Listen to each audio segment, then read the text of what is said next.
Bonjour, je me présente Yehuda Adré, j'ai intégré sous peu le collège de Torah Box. J'ai étudié pendant plusieurs années dans les yeshivot en Israël et j'aimerais, si Dieu veut, vous faire part maintenant d'un petit commentaire sur la paracha de Nitzavim, histoire que ça puisse apporter un renforcement à nous tous, surtout à l'approche des fêtes de Tishrei. Dans la paracha de la semaine, nous voyons que Moshe Rabbeinu réunit tous les bénis Israël dans un ordre hiérarchique, c'est-à-dire on va d'abord qu'il y a les chefs de nation, ensuite il y a les chefs de famille, et etc. Quel est le but de ce rassemblement? La Torah nous dit que le but de ce rassemblement, c'est pour qu'on puisse entrer dans une alliance, les bénis Israël avec Hachem, c'est-à-dire qu'Hachem c'est notre Dieu et nous sommes le peuple qui doit le servir. Maintenant, la question qui est évidente, c'est que de quelle alliance on en parle exactement? C'est-à-dire on a déjà eu une alliance sur le mont Sinaï, où on a été proclamé le peuple d'Hachem qui doit le servir et Hachem est notre Dieu. Alors pourquoi maintenant refaire une alliance? On se marie pas deux fois. Un contrat, on ne fait jamais deux fois. Donc pourquoi et surtout la Torah, elle va pas commencer à s'amuser à écrire des choses dont on n'a pas la peine. Donc maintenant, pourquoi prendre le temps d'écrire une paracha et nous reparler d'une alliance? Le Kli Yakar nous explique que sur le mont Sinaï, alors qu'il y a eu la faute du veau d'or, la faute du veau d'or a annulé l'alliance qu'il y a eu entre les bénis Israël et le peuple juif. La question qui se pose, c'est qu'est-ce qui s'est passé exactement dans cette faute? Qu'est-ce qu'il y a de plus si profond que ça dans cette faute pour que l'alliance ait été annulée? Le Kli Yakar propose un commentaire et il nous dit que la faute du veau d'or a été intervenue par le fait que les bénis Israël n'étaient pas Rivim Zelazé, c'est-à-dire que les bénis Israël ne se portaient pas garant les uns aux autres. Maintenant, où est-ce qu'on va exactement les bénis Israël ne se portaient pas garant les uns aux autres? On va ça dans le Shevet de Lévi. Comme nous le savons, pas toutes les tribus ont participé à la faute du veau d'or. Il y a une tribu qui n'a pas participé à la faute du veau d'or. Cette tribu, c'est la tribu de Lévi. Maintenant, c'est vrai que la tribu de Lévi n'a pas fauté, mais il y a toujours un reproche sur la tribu de Lévi. C'est quoi le reproche? C'est extrêmement louable le fait qu'ils n'aient pas fauté. C'était extrêmement dur à l'époque, surtout à leur niveau. Genre les bénis Israël, c'était ce qu'on appelle dans la Gemara d'Ordéa, une d'or de sagesse. Alors le fait qu'ils aient réussi à pas prendre part à la faute, c'est une chose extrêmement louable. Maintenant, il y a toujours un reproche. C'est quoi le reproche? C'est le fait que les Lévim, la tribu de Lévite, n'a pas réprimandé les bénis Israël sur la faute. C'est-à-dire, c'est quoi exactement être garant?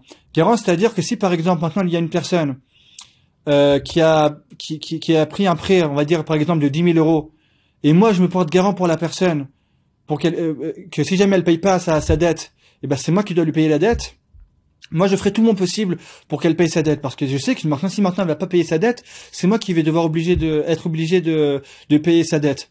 Et si la tribu de Lévi, elle avait vraiment cette conscience, elle avait vraiment une prise de conscience que la faute des autres peuvent nous impacter aussi, alors on serait pas arrivé à cette faute du veau d'or.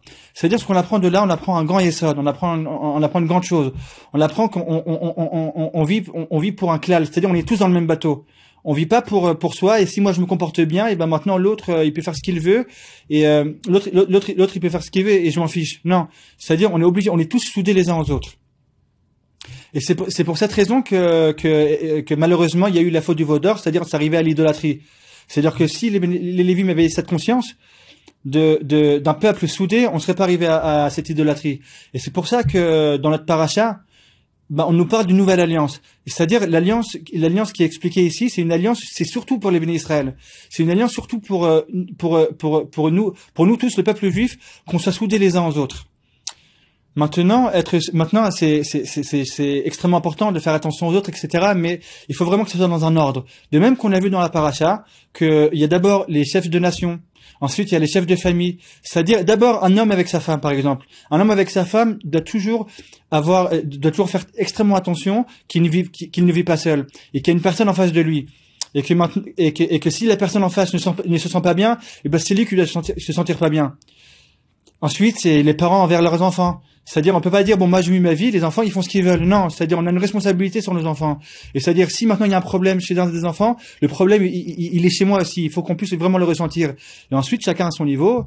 Les chefs de nation, c'est envers toute la nation, mais bon, c'est chacun à son niveau. Mais vraiment, il faut que chacun commence avec soi-même et avec la personne qui est en face de lui avant d'arriver à tout le monde. C'est pour ça d'ailleurs que la paracha de Nitzavim, c'est une paracha qui a été dite qui est écrite et on la lit toujours avant Rosh Hashanah. Parce qu'en fait, il faut savoir une chose qui est importante, c'est que on a toujours tendance à croire que Rosh Hashanah c'est une fête où on est tous jugés, et donc du coup c'est une chose qui est fait extrêmement peur. On se sent pas bien, on sait qu'on est jugé, c'est vrai qu'il faut avoir peur, que c'est un jour du jugement, c'est un jour où il faut pas se comporter à la légère. Mais par contre, ayant cette pensée-là, on oublie le Icar de la fête. Le Icar de la fête, c'est de proclamer Hachem roi. Proclamer Hachem roi, c'est-à-dire pour qu'on puisse proclamer une personne roi, c'est-à-dire qu'il faut qu'elle ait un peuple. Un roi sans peuple n'est pas un roi. Et maintenant, c'est pour ça que la paracha de cette semaine, elle est lue avant Rosh Hashanah, pour vraiment qu'on prenne conscience que cette fois-ci on rentre dans une alliance, et qu'on soit tous unis les uns envers les autres, histoire qu'on soit tous un peuple. Étant donné, si maintenant on est tous un peuple, alors là on pourra avoir les ustensiles pour proclamer Hachem roi. Maintenant, il faut savoir que être tous unis ne veut pas dire ne pas avoir de différence. Ça, c'est une chose qui peut être très dangereuse. Il faut savoir que chacun a sa propre façon de servir Hachem. C'est connu que quand on est dans une foule, dans une masse, on pourrait tendance à perdre sa personnalité. Et tout le travail à faire, c'est vraiment ne pas perdre sa personnalité, et chacun avec nos différences, servir Hachem, et chacun avec ses différences, être unis. Je vais donner un exemple. Par exemple, on voit dans Yitzhak et Rivka, ils ont prié pour avoir des enfants, et il y a marqué que la prière de Yitzhak n'a pas été exaucée. La prière de Rivka n'a pas été exaucée, mais la prière d'Yitzhak a été exaucée. Pourquoi? Car ils expliquent les commentateurs que Ena Doma Tuila shel Tzadik ben Tzadik, les Tzadik ben Racha. C'est-à-dire, on peut pas comparer la Tuila d'un juste, fils d'un juste, c'est-à-dire Yitzhak qui était juste, fils d'Abraham et juste, tandis que Rivka, elle était juste, mais elle était fille d'un Racha. Une personne qui n'était pas juste. La question qui se pose, c'est qu'apparemment, c'est pas logique. C'est une personne qui a grandi dans un environnement où la personne ne craignait pas Hachem, et elle-même, elle a réussi à faire un changement radical, à servir Hachem. A priori, c'est une chose qui est beaucoup plus louable qu'une personne qui a toujours grandi dans un environnement où on servait Hachem. Les commentateurs expliquent qu'en fait, c'est bien le contraire. C'est que c'est vrai qu'une personne qui a vécu dans un environnement où on servait pas Hachem, et elle-même elle a décidé de faire un changement radical, c'est une chose qui est extrêmement forte.